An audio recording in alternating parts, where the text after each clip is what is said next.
What's going on, Falcons fans? Logan here. Welcome back to Rise Up Rundown, and if you're new here, welcome. So our 2019 schedule came out last Wednesday, and even though it is only April, I decided to do my way too early game-by-game predictions for the Atlanta Falcons. Here's the rundown. So I'm going to start this off by saying, guys, I try to be realistic at all times. I'm not going to be super biased and say we go 16-0 and win the Super Bowl. These are realistic predictions. And even though it is just April, we don't really know how each team is going to do yet, but we're just going to use what we know now and just have a lot of fun with these predictions. I will say that our schedule is pretty tough, especially the first half of it, but spoiler alert, you will like the record prediction I have for Atlanta. So let's start things off with Week 1 at Minnesota Vikings. Unfortunately, I think we'll start the season off with an L.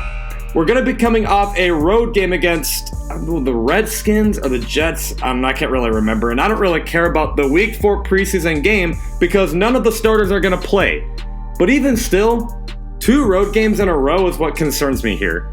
Not to mention, we're probably not going to have everything figured out Week 1. And we're against a Vikings defense that always has been good for a while. So because of the Vikings defense, things aren't figured out just yet in Week 1. And the 2 road games in a row, I'm not exactly feeling confident that we're going to start things off with a bang.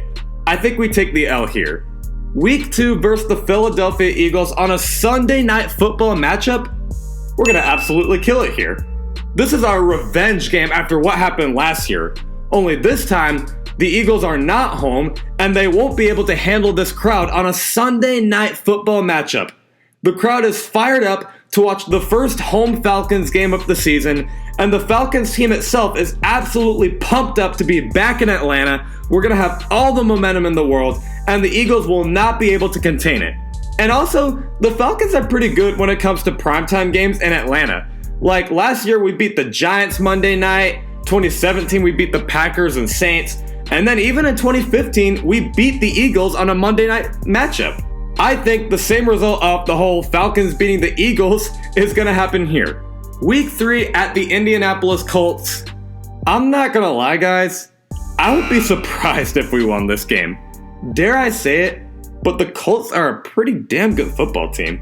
Andrew Luck, T.Y. Hilton, Marlon Mack, probably the best O-line in the league, and an underrated defense, and they all play pretty well at home.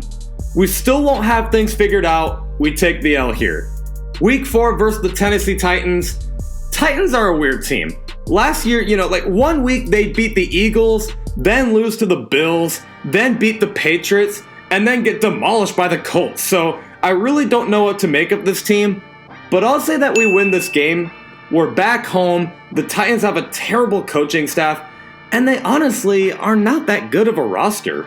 Maybe on paper, but when you watch them play, they are not that scary. Again, don't know what to make of them, but I'd say we win this game. Week 5 at the Houston Texans. We'll win this one. I actually got the Texans as a disappointing team for next year. They have a good defense and talent on offense, but when you have no O-line, maybe the worst O-line in the league actually, and a mediocre coaching staff, you just won't go far in the season. And that's why I personally think they underperformed last year. So we'll handle the Texans even in their home turf. And also, the last time we played them, we just killed them. So I think the same result will happen here. Week 6 at the Arizona Cardinals. Oh my gosh, you guys are going to hate me forever, but we're going to lose this one.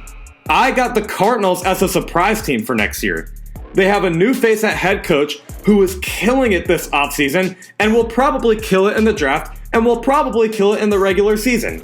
They're going to pick up Kyler Murray. They have Larry Fitzgerald, David Johnson.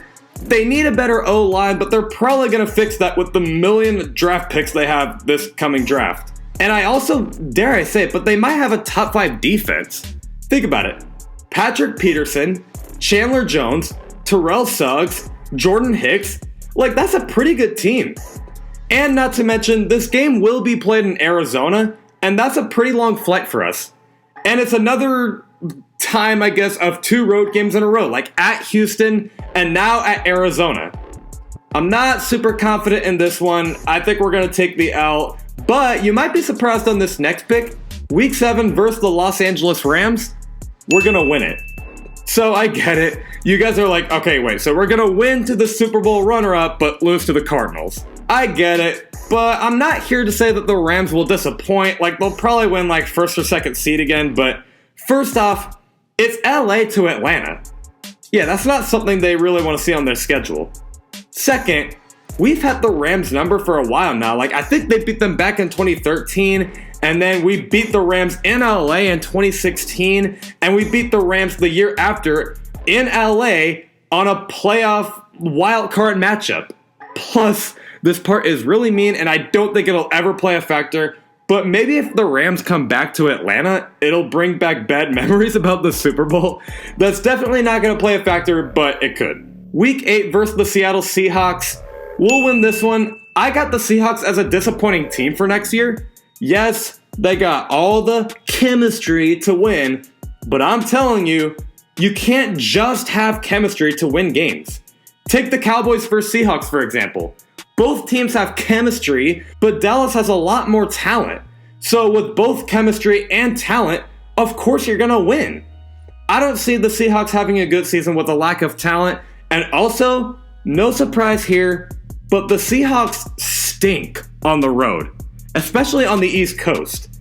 Like, they pretty much lose every time they go to Carolina, and they lost to the Bucs in 2016, lost to the Jags 2017, lost to the Falcons in both 2012 and 2016. We also want to enter the bye week with momentum, so I kind of see this as a guaranteed win here. And then week 9 is a bye, and then week 10 at the New Orleans Saints. I'm not super confident in this pick, but I'm going to say that we win this one. We're going to be coming off a bye week with some momentum. It's a rivalry game, so there's going to be some bad blood here. And then also every year, there's just always that one game where they just win out of nowhere. Like last year for me, it was the Redskins. Everyone's like, oh no, the Falcons aren't very good on the road, and the Redskins are 6-3. They're totally going to lose this. Nope, the Falcons blew them out. I think the surprise win for this year will be at the Saints. Again, I'm not super confident. I wouldn't really be surprised if we lost this, but I'm going to say that we win. Week 11 at the Carolina Panthers. It really just depends on how Cam does. Let's face it, this team feeds off of how Cam Newton does. Like in 2015, he won the MVP, so the Panthers made the Super Bowl.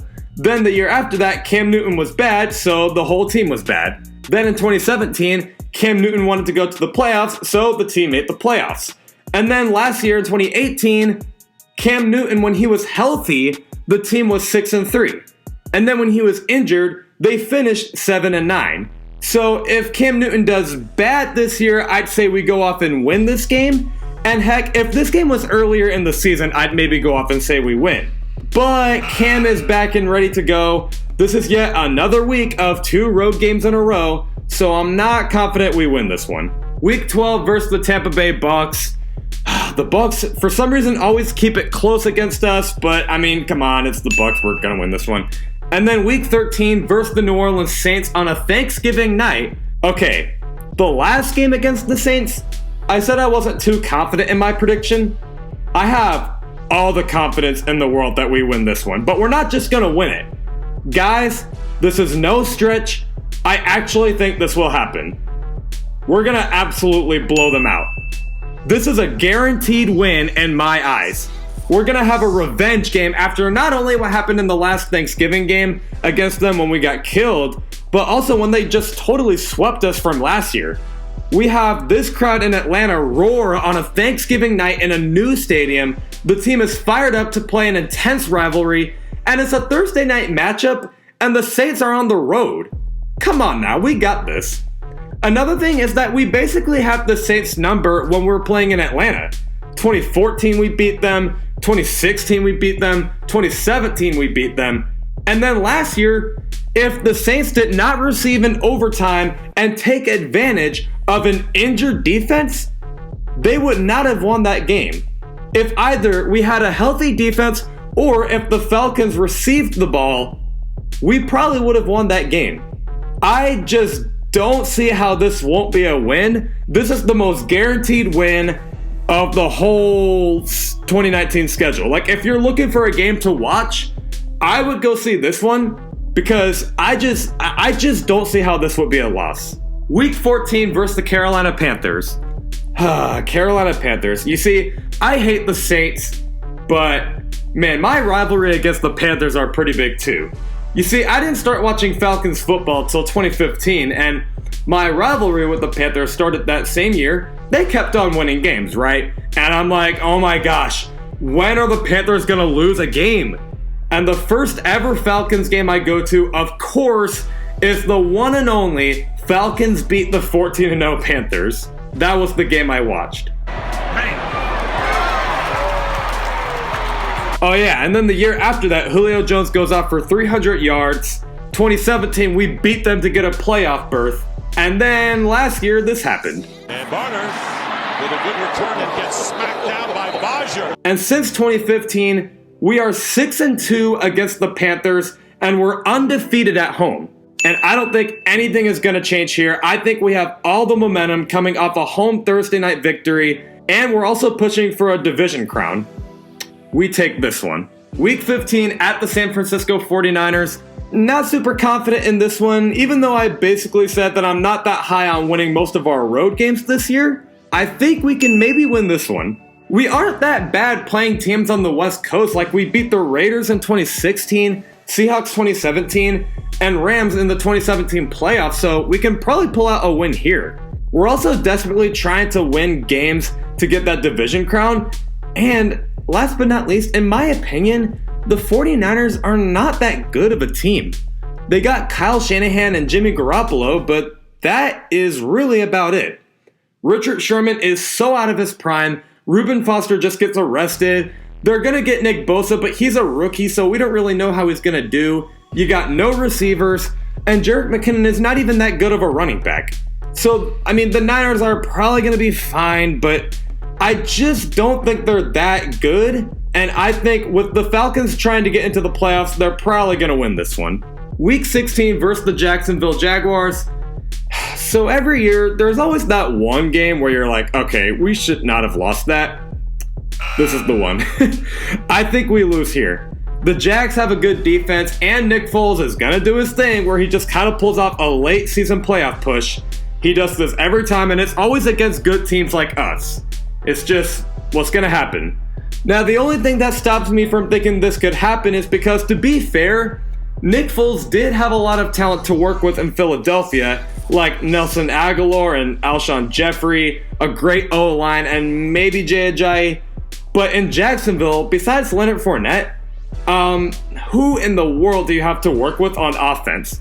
But I'm not going to doubt the guy just yet. They'll definitely have a slow start, but they're going to have some magical playoff push at the end because he's Nick Foles and he's going to do it to good teams like us. It's just what's going to happen. And then week 17 at the Tampa Bay Bucks. They'll keep it close again, but we're going to clinch that division crown and we're going to finish the season off right. And it's the Tampa Bay Bucks. If you actually think we're going to lose to the Tampa Bay Bucks, you are crazy. So overall, I got the Falcons going 11-5 and clinching the NFC South and probably getting a third seed. I hope you guys are just as hyped as I am, even if it's just April. But it is only April. We don't know how any of these teams are going to do yet. But let's obviously hope that the Falcons do a little bit better than 11-5 and make 2019 a really good year to rise up. But other than that, whether you guys agree or not, please make sure to smash that like button, blow up the comment section, and definitely hit that subscribe button so you don't miss any weekly content. There's new episodes every Tuesday and Friday at 11 o'clock a.m. Eastern, and I will see you guys this coming Tuesday at 11 o'clock a.m. Eastern. Rise up.